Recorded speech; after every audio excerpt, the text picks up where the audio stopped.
Listen, if I don't want to watch a TV show because there's a gay character in it, those are my rights. You can't, I mean, how, imagine getting mad at me for not watching yesterday's Liberals. This is ridiculous, okay? I'm a Christian. I believe what I believe. But do you know why you believe what you believe? Because I used to think like you people. Okay, you think like you do because the television told you to. Okay? That's the only reason. It's definitely not logic, it's definitely not rationality, and it's definitely not biology. In fact, in 89, there was a whole campaign to get you to think the way you think, and it never stopped. So when I see this in movies and TVs, I'm not going for it. And here's why. Just listen. Outlined a media campaign. What do they want to do in their media campaign? Three things: desensitizing, jamming, and conversion. By the way, these are the three steps to brainwashing. These are the three things that they wanted to do. This is the way that they wanted people to change the way they thought. This is the way they wanted to get people like us off of a Genesis-oriented understanding of origins and their consequences to another understanding of origins and their consequences. Think about some of the most popular TV shows and movies. Do you want a date Saturday? Yes, please. Okay. Oh, yeah. Shout out to Real Gospel Truth. He's awesome. He's cute. He's funny. He's a he? Well, yeah. When I was younger, before I was converted, I watched Will and Grace, a show featuring two gay protagonists. Queer Eye for the Straight Guy featured gay men giving fashion and lifestyle advice to straight men. Modern Family, nor I used to love that show, by the way. I used to be a lot like you people before God changed me. And then I got to hear logic and reason. That's the best part. Is you would think like I was the one that was purely emotional, but you guys are the ones that are purely emotional. normalizes gay marriage.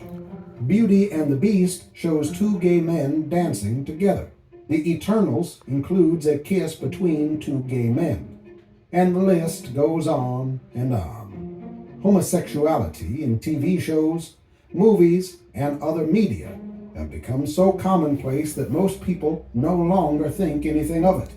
This is desensitizing, and Hollywood is a key player in this step of brainwashing. Desensitizing. What does that look like? To desensitize straights to gays and gayness, inundate them in a continuous flood of gay-related advertising presented in the least offensive fashion possible. If straights can't shut off the shower, they may at least eventually get used to being wet. Desensitizing. Tell the By the way, I can't remember what this book is called. It was something like After the Ball, How America Will Conquer Its Fear of Gays in the 90s, something like that. But yeah, it was written by gay men, and then the propaganda was carried out. So, not even a conspiracy theory. You see a gay character on a show, you don't even get offended anymore. It's just there. We're just so used to it. How? Movies, TV shows, commercials, outed actors and athletes. These are the ways that you desensitize. Get people used to it. By the way, in the movies, the homosexual character has to be the best dressed, most intelligent, wittiest, and funniest character in the movie. And in the television shows, they have to be that. Now, when you get popular people like actors who come out, that's okay. But when you get an athlete to come out, this is even more important. This is why when you get an NBA basketball player to come out, the President of the United States congratulates him. This is why when Michael Sam comes out before the NFL draft, it is national news everywhere you can think of. Why? Because these are the images that must be put forward for this particular propaganda campaign. And please notice that the White House spoke out in both of those instances and in support of both of those instances. Hey, this is Michael. Yeah. Sorry, Michael. Thank you so much for your eyeballs and support. Next, jamming. The athlete angle is really important because of jamming. Desensitizing doesn't matter. We just want you to be exposed. Jamming requires a particular kind of And for the record, that's where the Mr. Birchum is, desensitizing. exposure. Accuse religious people. Gays can use talk to muddy the moral waters.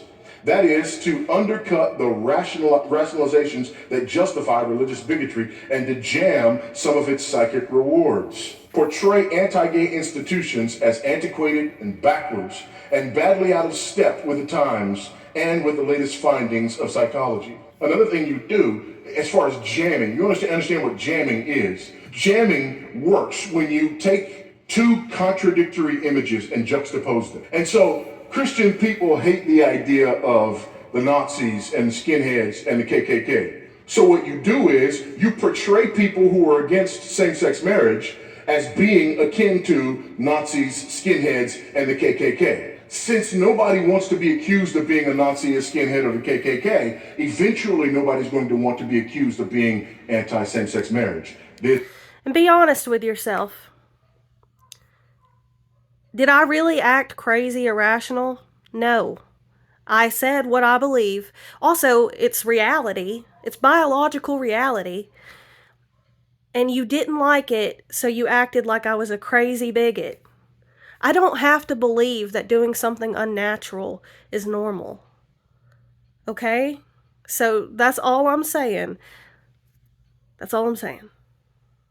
And you don't even know why you believe what you believe, okay? I used to believe like you. I learned. You just kept going into your psychosis. You've been desensitized, you've been jammed, and now you're in acceptance. That's all.